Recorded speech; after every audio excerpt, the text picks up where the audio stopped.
السلام علیکم۔ ہاں، حضور صلی اللہ علیہ وسلم نے پیشن گوئی فرمائی تھی اسلام کے بارے میں کہ وہ صحابہ کرام کو بتا رہے تھے کہ نبوت اللہ تعالیٰ تب تک رکھے گا تمہارے درمیان جب تک اللہ تعالیٰ جائے گا، اس کے بعد اللہ تعالیٰ نبوت کو اٹھا لے گا، لفظ اٹھانے کا استعمال کیا۔ اس کے بعد اس میں خلافت آ جائے گی، اور خلافت بھی تب تک چلے گی جب تک اللہ چاہے گا، اس کے بعد اللہ تعالیٰ خلافت کو بھی اٹھا لے گا۔ یہ دونوں دفعہ اٹھانے کا لفظ استعمال کیا گیا ہے۔ اور اس کے بعد کچھ عرصے بعد، یعنی جس طرح کہتے ہیں امیر وغیرہ ہونے کے بعد پھر بادشاہت آ جائے گی۔ بادشاہت آنے کے بعد انہوں نے فرمایا تھا ایک ظالم اور جابر حکمران آئے گا، اور تب اللہ تعالیٰ کی رحمت جاگے گی، اور اللہ تعالیٰ اپنے فضل اور رحم سے اس وجود کو بھیجے گا۔ اور جب اگر کسی نے اعلان بھی کیا ہو مسیح ہونے کا، مہدی ہونے کا، اور اس کے بعد خلافت ان کی قائم ہو جائے گی، اور وہ خلافت چلتی رہے گی۔ اس کے بعد اس نے اس کا یہ نہیں بتایا کہ اس کے بعد کیا ہوگا، یعنی کہہ سکتے ہیں قیامت تک خلافت چلتی رہے گی۔ تو سمپل سی بات یہ کہ لفظ اٹھانے کا استعمال کیا گیا نبوت کے لیے بھی اور خلافت کے لیے بھی، اور دوبارہ خلافت کا نظام قائم ہونے کی بھی پیشن گوئی گئی۔ اس کا صاف مطلب ہے کہ نہ نبوت ختم ہوئی تھی، کیونکہ نبوت کو بھی اٹھایا گیا اور خلافت کو بھی اٹھایا گیا، اور دوبارہ خلافت قائم بھی کی گئی۔ تو اس کا مطلب ہے کہ نہ نبوت ختم ہوئی تھی، کبھی بھی ہو سکتی ہے، اور نہ ہی خلافت ختم ہوئی تھی، کبھی بھی ہو سکتی ہے۔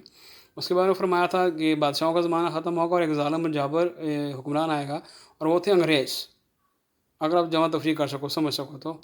اور انگریزوں کے بعد کس نے کوئی دعویٰ شعویٰ کیا مہدی ہونے کا، مسیح ہونے کا، اور پھر کوئی خلافت کا سلسلہ شروع ہوا ہو؟ تو میرے خیال میں تو اگر تھوڑی سی عقل استعمال کی جائے تو پیشن گوئی کے عین مطابق سب کچھ ہو رہا ہے۔ باقی اللہ بہتر جانتا ہے، اسی لیے کہتے ہیں اگر نہیں سمجھ میں آتا تو اللہ سے پوچھو۔ کہ ڈانگ چھوٹا کرنا، کسی کے کریکٹر کے پیچھے پڑ جانا، کسی کو گالی گلوچ کرنا، یہ کون سی انسانیت ہے؟ اور میں حیران ہوتا ہوں، گندی واہیات گالیاں اور گندی واہیات باتیں کرتے ہیں اور کہتے ہیں ختم نبوت زندہ باد۔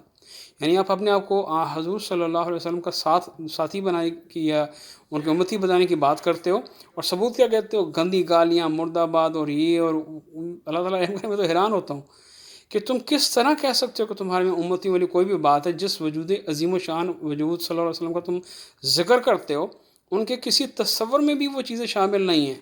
کوئی آئے کہ ان کی کسی حدیث میں ہو، کسی سنت میں ہو، کسی اسوہ حسنہ میں ہو، ان کے کسی بدری صحابہ میں ہو۔ خلفائے راشدین کو تو دور رکھو نا آپ۔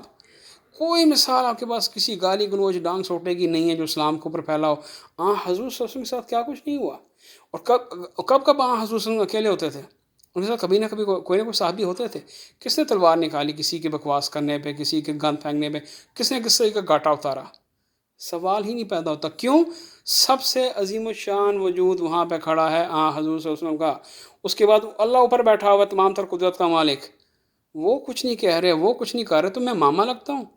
میرا کچھ بھی کہنا یا کرنا نعوذ باللہ من ذالک ایک نافرمانی اور بے ادبی اور بد لحاظی ہے کہ جی آپ کی عقل میں شاید نہیں آ رہا یا آپ کی سمجھ میں نہیں آ رہا، میں زیادہ سمجھدار ہوں، میں آپ کو بتاتا ہوں کہ کیا کرنا چاہیے۔ تلوار نکالیں، اس کا گاٹا اتار دیں۔ سوچو ظالمو، سوچو، بہت کچھ سوچنے کو ہے۔